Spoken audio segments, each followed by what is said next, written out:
A not very long meeting between Trump and Xi has just ended. There was no joint statement or press conference, which makes me feel that things didn't go as well as one would have hoped. Or what? What the parties wanted from each other, they didn't get, at least not in full. Maybe it's because both sides think they have more cards, and theirs are more valuable than the other side's. The meeting ended with a series of statements about productivity, achievement, and agreement. But so far, both sides are only partially revealing the detailed information. Both leaders announced significant progress on a number of key issues, especially in the areas of trade and economic cooperation.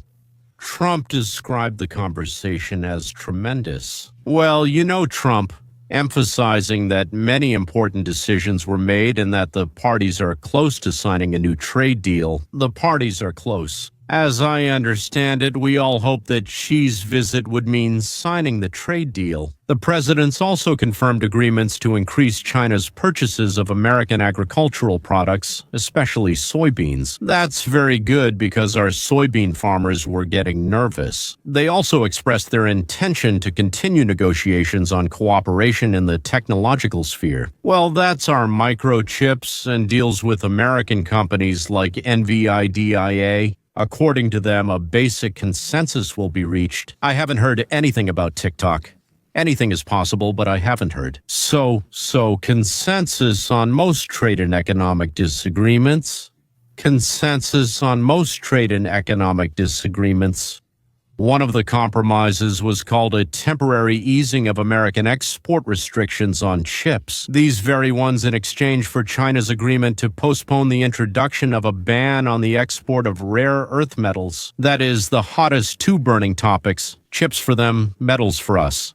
They are kind of postponed for a year. Trump also announced a partial reduction of previously imposed tariffs by 10%. That means they canceled them before Xi even arrived. At the same time, the remaining tariffs stay at the previous high level, which is 47%.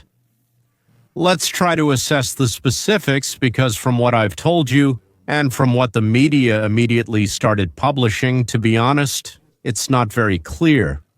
So the following specific tariff agreements have been announced. The United States has reduced the basic duties on goods from China from 57 to 47. That's what I just told you. This rate now applies to most Chinese goods imported into the United States.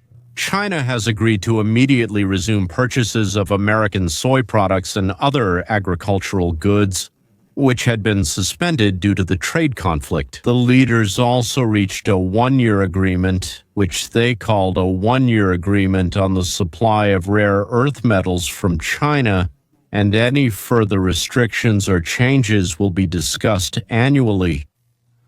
All these measures are limited in nature, and they can also be reviewed in a year. And then there was another word that confused me a little, or was it earlier? If one of the parties deems it necessary to initiate new negotiations, that is, they sign the agreement for a year, but either party can terminate this agreement. The key terms regarding rare earth metals included in the agreement between Trump and Xi Jinping are as follows. China agreed to postpone for a year the introduction of any new export restrictions on rare earths, which are supplied not only to the United States but also to the global market. The annual agreement provides for maintaining previous export flows of rare earths from China to prevent shortages on global markets, and it can be extended based on the results of annual discussions. That's clear, so to speak. Yes, a year, then they sit down there before the end of the year and decide whether to keep it the same, decrease, or increase it. What does at any moment they can mean? That's unclear. Kitai promised not to expand the list of exported elements and not to change the licensing rules, at least until the second half of 26. The second half of 26 is in about a year. Yes, in a year. If the United States doesn't introduce new tariffs and other restrictive measures. Well, honestly, as they say, it's like, we don't do it to you, you don't do it to us, so to speak. Everything is fine. The United States commits not to raise existing tariffs on Chinese rare earths and related components during this period. So let's say if some country like England or anything else, not China, produces something with rare earth metals. Then when it is imported into the United States, we, so to speak, do not increase the tariff on it.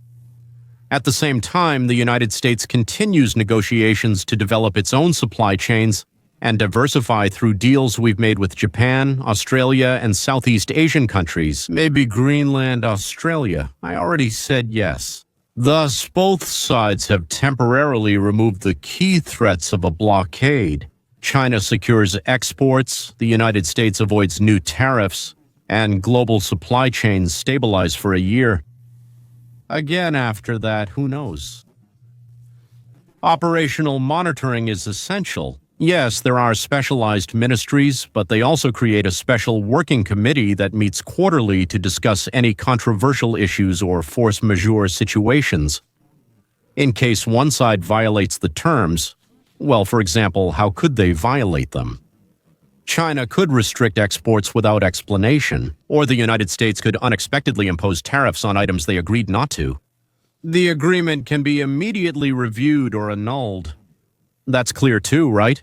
But honestly, you can just claim that you fired, and that's why I'm firing back. Well, sort of, somehow. Yeah, but yeah. I don't know, kind of. These conditions are intended to ensure predictability and transparency of supplies throughout the year, as well as to create an additional negotiation platform for the long-term stabilization of the global supply chain of these critically important elements. I apologize now. What could be the reasons for not holding a joint press conference? After the negotiations, the parties did not appear before the press and did not make statements, as was customary at such meetings in general at this level. Both sides limited themselves to brief comments about reaching a basic consensus on the main trade and economic issues. This happened before the meeting, but the details weren't disclosed afterward. So in fact, it seems like they left with exactly what they came with. Well, maybe a little something. President Trump went straight to his plane and left the meeting place right after the talks. He didn't want to tell anyone or report what was happening without holding a briefing for either the American press or international journalists. So what could be the reasons for this? Negotiations occurred amid major disagreements over trade tariffs, metal and rare earth exports, Ukraine and Taiwan stances, and the absence of a joint communique. And the press conference may indicate that the disagreements remain, and the desire of both sides not to make premature statements outweighed the usual practice of making joint statements. Because journalists started asking questions you have to ignore, lie about, or avoid answering. That's why they didn't. The agreements reached, according to experts, are still of a fundamental framework nature and require further elaboration at the technical level, including at the group level. Experts always say that, actually. That's why they considered it inappropriate to make the results public for now. I think the point is that they didn't reach an agreement, not because of technical details. The details come later. We've agreed so far, and now experts will handle the details. I get it. The devil's in the details. You might agree on something, but then progress stalls. Well, at least, what exactly have we agreed on? What have we reached?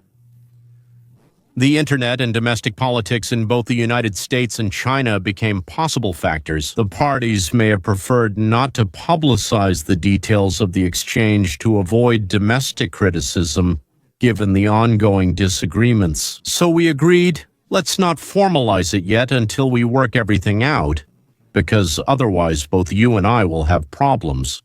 Yelling, scandals, shouting, and more. Thus, the lack of a joint press conference is due both to the parties not being ready to announce the final results and to certain specifics. of the negotiation process against the backdrop of complex, unresolved issues within and between the countries. Another possibility is that the situation is complicated by the somewhat weakened position of the People's Republic of China's leadership. We don't know the actual balance of power, but we do know that the army and the so-called group of party elders are dissatisfied with the course, the very, very aggressive course that Xi is pursuing. They prefer, so to speak, to seize things slowly, but from their point of view, he is trying to do it very quickly. And so, at the fourth plenum of the Central Committee of the Chinese Communist Party, what happened was all the China experts were discussing the behind-the-scenes struggle. How this struggle ended, well, maybe someone knows, but I don't know. Because most of what happens in China happens somewhere behind closed doors and isn't made public, unlike what we call a republic or a democracy. But we can only speculate about that. In the meantime, I want to say that it seems the problems haven't been solved, but the solution has been postponed for a year.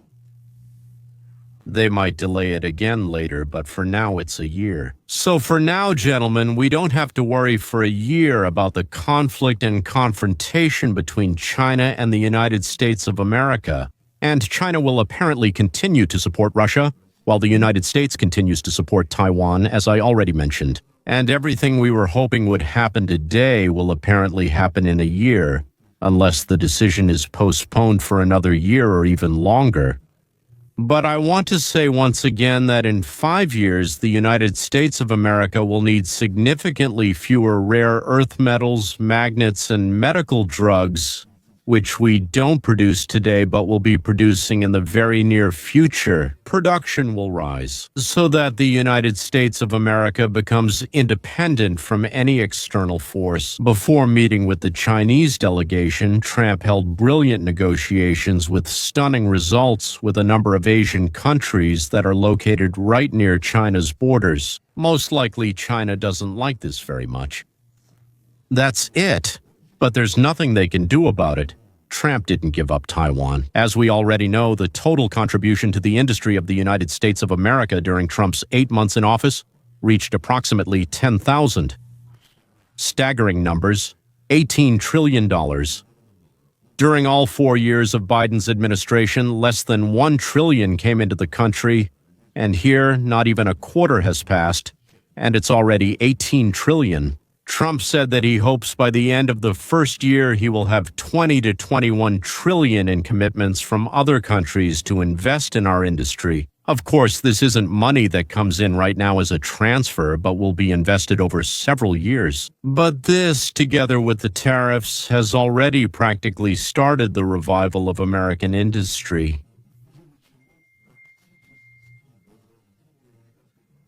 Plus, the organization of the World Center for Artificial Intelligence in the United States, and a huge number of technologies that will be based on this very artificial intelligence. I think that in a year it will become clear what Russia's position is in this situation, because, of course, it depends on Kitai.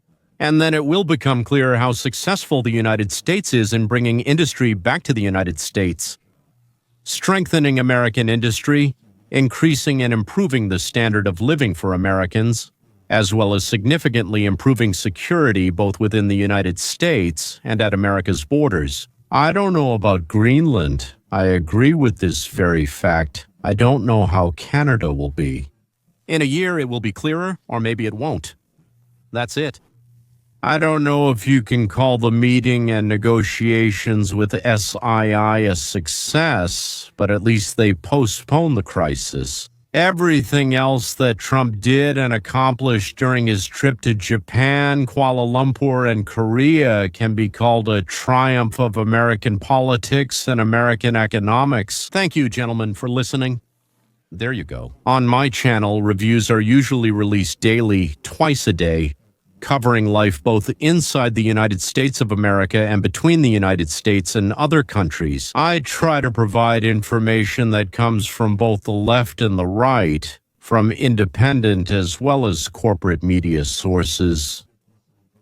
And that's why you get a broad and almost comprehensive overview of the events taking place. Yes, I have preferences. I have a good attitude towards some people and not others. And in my opinion, they make this clear pretty quickly. But I try to be as objective as possible, as much as it's possible to be objective in a situation like this. Well, right on the curve of passion, it makes you want to rush out and get into a fist fight with someone. That's it. But to call someone out like Baden did, as he said, barely standing, like, I want to go out with Trump behind the gym and talk it out like that I would do this to him and so on. I'm not going to repeat that because I don't want to go behind the gym to talk with anyone. Getting there is one thing, not about talking there. Well, all right. Please subscribe on all the platforms where we're performing today and hit the bell. Because they say the algorithm really likes it. The algorithm is with us today. Well, just like the Lord God, goodbye, goodbye.